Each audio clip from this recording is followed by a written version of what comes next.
silly, goofy, and award-winning. For blog, I'd go with fun, and then for opinion, I'd go with nuance. Effervescent. Creative. Baller. Narrative. Pride. Scrumptious. Non-stop. Range. My major theme of a bunch of stories was affordability. So when that comes to food security, housing, health coverage, I think affordability was really one of the big stories of this year. I think a major story that was published in the last year was the Ubyssey's magazine, and it was written by Marieta-rita, and it was about how Indigenous student athletes find community within their sport. Student activism has been a really common thread throughout our coverage this year, especially the Iranian student demonstrations, the Sprouts walkout for food security, and the tuition freeze protest that happened at the end of last term. All of those really demonstrate what issues matter to students on campus, and it's really exciting and fulfilling to be on the ground at the scene with them. I would say the story that I wrote back in June last year. The story was titled Ruban, how Bangladeshi students at Ubyssey found freedom and acceptance. I feel like that story was a major breakthrough for the Bangladeshi community, mainly because it talked about an issue that is not a conversation back home, and being queer obviously is illegal for us back in Bangladesh, and I felt like covering this story in our platform was very important for my community. So this year, Ubyssey's women's volleyball team won the national championships at home, and our blog and opinion editor, Iman, covered the championship win.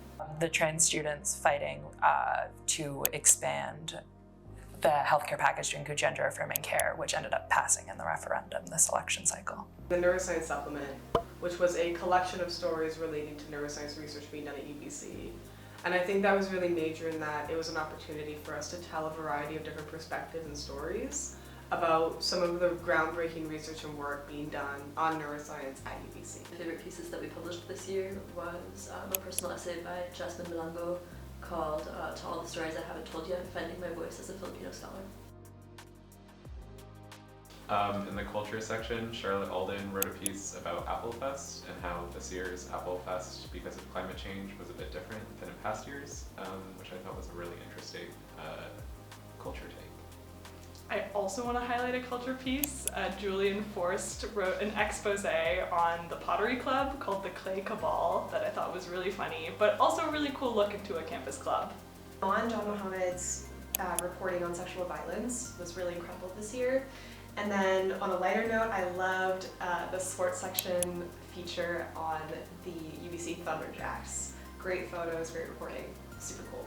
Truth and Reconciliation supplement got a little bit more attention.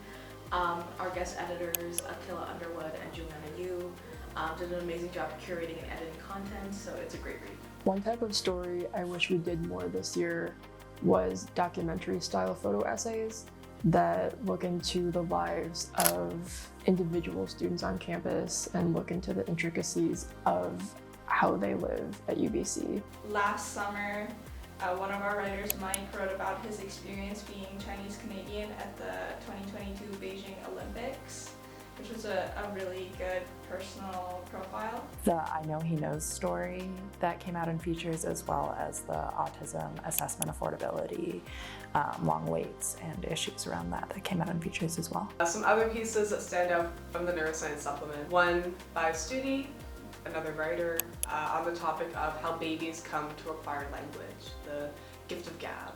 So very cool, very exciting stuff all around.